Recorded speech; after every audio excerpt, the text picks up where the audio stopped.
Ang lalaki ay palihim na pumapasok sa ilalim ng kama ng babae, kinuha niya ang salamin mula sa kanyang bulsa at tinitiyak sa pamamagitan ng salamin na natutulog ang babae.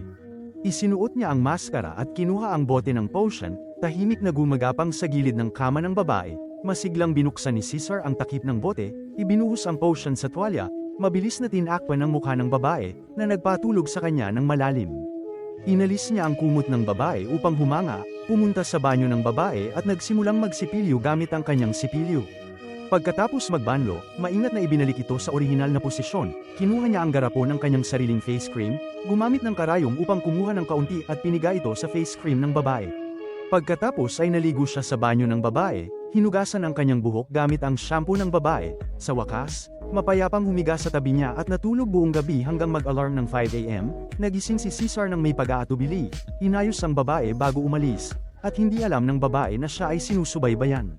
Kapag nawala na ang epekto ng hipnotiko, kasabay ito ng pag-alarm ng babae, pagod na bumangon, kinuha ang ginamit na sipilyo ng lalaki at nagsimulang magsipilyo gamit ito. Hindi napansin ang anumang kakaiba, binuksan niya ang face cream, inilapat ito na may paboritong amoy ni Caesar, masayang nakipag-chat kay Caesar sa ibaba, humiling na tulungan siya sa pag-unclog ng lavabo sa kusina. Muli, walang ideya ang babae na sinadyang barahan ito ng lalaki, inalis niya ang tuwalya, binarahan ng tubo ng maaga, at hinayaan ang tubig na maubos. Trabaho ni Caesar ang pamahalaan ng gusali ng apartment kaya maaari siyang pumasok sa kwarto ng babae sa ilalim ng dahilan ng pag-aayos ng lababo at pumapasok sa ilalim ng kama ng babae ng maaga. Inilalagay ni Caesar ang mga liham ng pag-ibig na isinusulat niya araw-araw sa mesa ng babae, ngunit itinuturing niya itong lahat na panggugulo at itinatapon, at tinatawagan ng kanyang asawa, sinasabing ang nagpadala ng mga liham ay isang walang kwentang tao. Ito ay labis na nasasaktan si Caesar, nagpasya siyang turuan ng leksyon ang babae, alam na takot ang babae sa mga ipis.